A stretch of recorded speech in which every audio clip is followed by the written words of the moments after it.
Hello, my name is Austin Habish, the founder of Think Catholic, and you're listening to the Summa podcast, where we study St. Thomas Aquinas' Summa Theologiae in a way simple and insightful for anyone to understand. The Summa podcast is brought to you by Think Catholic. Taking 2 questions of the Summa a day, we'll seek to summarize St. Thomas's responses, discovering the brilliance of Aquinas. And his Catholic faith is day 250. So let's get started. We're covering today questions 75 and 76 of the Tertia Pars, that is, of the change of bread and wine into the body and blood of Christ, and of the way in which Christ is in this sacrament. The translation that I always use in these podcasts is the one generously provided to me by Ave Maria Press, the 5-volume set translated by the Fathers of the English Dominican province, which you can now get at a discounted price from Ave Maria Press's site by typing in the code Summa 10. And so here we go. Article 1. Whether the body of Christ be in the sacrament in very truth or merely as a figure or sign. Aquinas begins with a quote from St. Poitiers and St. Ambrose, both 300s AD saints. Hilary says, "There is no room for doubt regarding the truth of Christ's body and blood, for now by our Lord's own declaring and by our faith, his flesh is truly food and his blood is truly drink." And Ambrose says, "As the Lord Jesus Christ is God's true Son, so it is Christ's true flesh, which we take, and his true blood, which we drink." Jesus Christ also said at the Last Supper, "And he took bread, and when he had given thanks, he broke it and gave it to them, saying, 'This is my body, which is given for you. Do this in remembrance of me.'" And because the witness of Scripture and the early Christians is so terribly clear on this topic, Aquinas writes in this article that it wasn't until the 11th century that someone of somewhat repute began to doubt this doctrine. That was Benengerius of Tours, he was then confronted and quickly retracted his position in 1059 AD. It is fitting that Christ be truly present in the Eucharist to perfect the sacrifices of the old law, which were only figurative, yet pointed to the body of Christ, who is now literally present. The Eucharist also shows the immense love of God, who wishes to remain with us, body, blood, soul, and divinity, in the sacrament of the altar. It also leads us to exercise acts of faith, believing Christ's words in the church, although we do not see him with our eyes, hidden as he is in his substance. Article 2, whether in the sacrament the substance of bread and wine remains after the consecration. For a thing to be a thing at all, it must be one thing, united in itself and divided from other things, and this is what is accomplished by a thing's substantial form. And thus what happens at the consecration is, as Aquinas will say later on, the form of the bread is changed into the form of Christ's body. Moreover, if the substance of bread and wine remained, it would not be true to say, "This is my body," namely the body of Christ. As St. Thomas puts it, this position is contrary to the form of the sacrament in which it is said, "This is my body," which would not be true if the substance of the bread were to remain there, for the substance of bread never is the body of Christ. Rather, should one say in that case, "Here is my body." Article 3, whether the substance of the bread or wine is annihilated after the consecration of the sacrament or dissolved into their original matter. The substance of the bread and wine is transformed into the body of Christ substantially. This is what is believed in the dogma of Transubstantiation. As Aquinas says here, the substance of the bread and wine after the consecration remains neither under the sacramental species nor elsewhere. Yet it does not follow that it is annihilated, for it is changed into the body of Christ. Article 4, whether bread can be converted into the body of Christ. As Gabriel said to the Virgin Mary, "No word shall be impossible with God." And as St. Thomas writes here, the power of an infinite agent, which has control over all being, because the nature of being is common to both forms and to both matters, and whatever there is of being in the one, the author of being can change into whatever there is of being in the other, withdrawing that whereby it was distinguished from the other. And this is what happens in the consecration of the Eucharist. The whole substance of the bread and wine is transformed into the substance of Christ's body and blood, with the visible appearance or accidents of bread and wine remaining. Thus, such transformation is fittingly called Transubstantiation. Article 5, whether the accidents of the bread and wine remain in this sacrament after the change. As all can tell with their eyes, with their sense of touch and taste, the accidents of bread and wine do remain. And this is fitting because men would be repulsed if they had to consume what tasted and looked like human flesh. You can quickly search all of the Eucharistic miracles where the host has begun to bleed or turned into human tissue. I don't think anyone would have an easy time consuming the host in these cases where the accents of the bread did not remain. Secondly, the pagans would mock Christians as cannibals or call them some other kinds of names if visible flesh were being eaten at the Sunday Mass. Thirdly, maintaining the accidents makes for merit for the faithful. It allows us to believe without seeing with our eyes what is truly present under the accidents of bread and wine.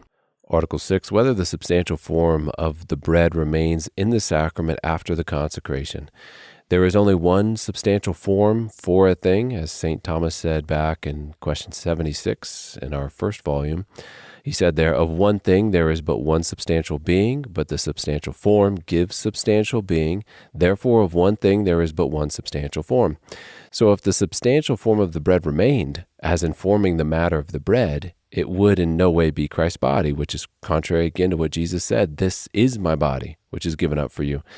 Then if the substantial form of the bread was not informing the material of the bread, but was somehow there just on its own right as some subsisting immaterial form, then it would be an angel, because that's what angels are. But I don't think anyone believes the form of the bread remains in this kind of transformed angelic nature way. Thus we arrive at our logical alternative, which we have proposed already, that the substantial form of the bread and wine becomes the substance of the body and blood of Christ. Article 7, whether this change is wrought instantaneously. In a sentence from our article, this change is effected by a power which is infinite, to which it belongs to operate in an instant. Article 8, whether this proposition is false. The body of Christ is made out of bread. In one way, since there is no enduring subject of the change, since the substance of bread becomes substantially the body of Christ, to say the bread changes is a little strange. To say kind of like saying nothing changed when God created the world in the act of creation. What we have here is transubstantiation, which is again one substance becoming another, not one substance enduring across some change. However, since the accidents of the bread do remain across the substantial change, then in this way one could say that the body of Christ was made out of bread. As St. Thomas puts it here, some of these expressions may be admitted by way of similitude, namely that bread is the body of Christ, or bread will be the body of Christ, or the body of Christ is made of bread, provided that by the word bread is not understood the substance of bread, but in general, that which is contained under the species of bread, under which species there is first contained the substance of bread, and afterwards the body of Christ. We move then on to question 76 of the way in which Christ is in this sacrament. Article 1, whether the whole Christ is contained under this sacrament. As stated briefly in our article, after the consecration, the whole substance of Christ's body and blood is contained in this sacrament, just as the whole substance of the bread and wine was contained there before the consecration. Article 1, whether the whole Christ is contained under this sacrament. As stated briefly in our article, after the consecration, the whole substance of Christ's body and blood is contained in this sacrament, just as the whole substance of bread and wine was contained there before the consecration. Article 2, whether the whole Christ is contained under each species of this sacrament.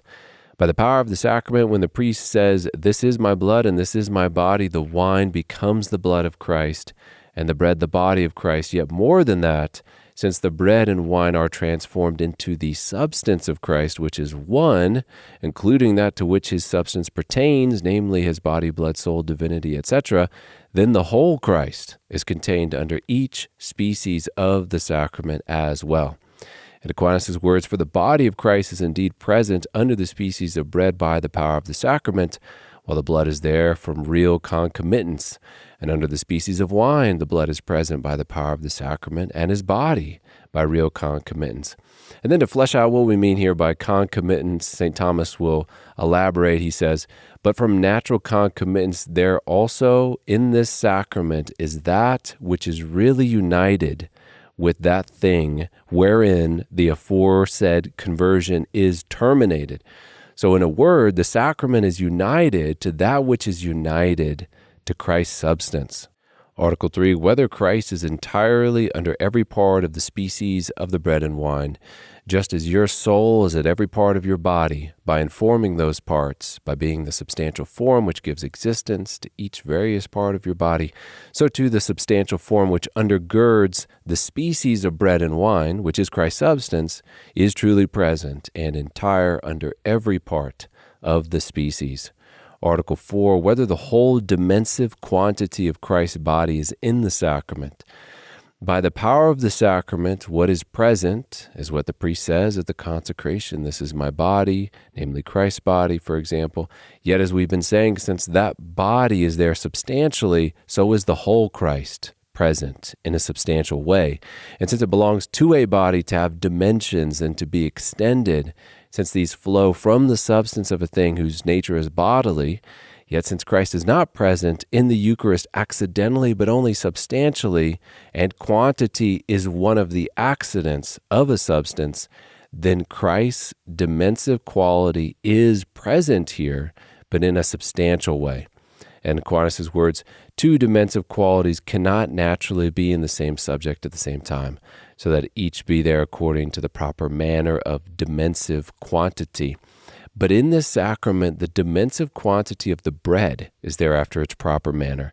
Not so the dimensive quantity of Christ's body, so that it is there after the manner of substance. Article 5, whether Christ's body is in the sacrament as in a place. To be in a place is a feature of having dimensive quantity, so being extended as received in some kind of exterior receptacle. To be in a place, there must be a place to have you in, to be in. Yet, as we mentioned in the last article, the dimensive qualities here, which are acting according to their proper manner, being extended, is that of the species of bread and wine. Thus Christ's body, although truly substantially present, is not present as in a place. As Aquinas says here, the place in which Christ's body is not empty, nor yet is it properly filled with the substance of Christ's body, which is not there locally, but it is filled with the sacramental species. Article 6, whether Christ's body is in the sacrament movably. Local motion is related to place necessarily. When you move your left hand across your body, it is able to be moved locally because it was in a place at first, and so it can be in a different place at the end of that motion.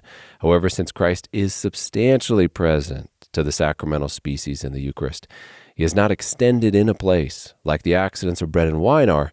And so just as Christ is present here substantially, not locally, so also he is immune from being moved locally. As St. Thomas says, Christ is not in this sacrament as in a place, but what is not in a place is not moved of itself locally. Hence it is clear that Christ, strictly speaking, is immovably in this sacrament. Article 7, whether the body of Christ as it is in the sacrament can be seen by any eye, at least by a glorified one. No physical eye can see substance, just generally speaking. It is something we abstract via the intellect. One could call that the intellectual eye. And since the visible species of the sacrament is miraculously held into existence while its substance is changed into the substance of Christ, that only by faith can one see or know that Christ is substantially present in the sacrament of the altar. Therefore, the saints in heaven, along with those who have faith on earth, and even the demons, are in a kind of way compelled to believe through the witness of God's church. These groups are able to see or to know Christ's body in the Eucharist. Article 8, in our last article, whether Christ's body is truly there when flesh or a child appears miraculously in the sacrament. St. Thomas's opinion is the following. During such apparitions, Christ's proper semblance is not seen, but a species miraculously formed, either in the eyes of the beholder or in the sacramental dimensions themselves. So Christ is miraculously bringing about in the species of the bread, for example, that it bleed or that it become heart tissue or it take an imprint of a face. These are new changes to the species with the substance of Christ remaining as it was behind it. This isn't unveiling Christ's visible body, which is visible in heaven where he's being glorified. These are miraculous effects being effected in the Eucharistic species and the bread and wine remaining, the visible signs of bread and wine remaining, to remind people of the substance which is underneath it, the substance of Christ.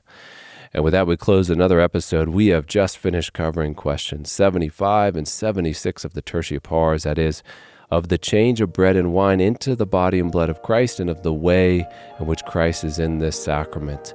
My name is Austin Habish with Think Catholic, and I cannot wait to see you tomorrow.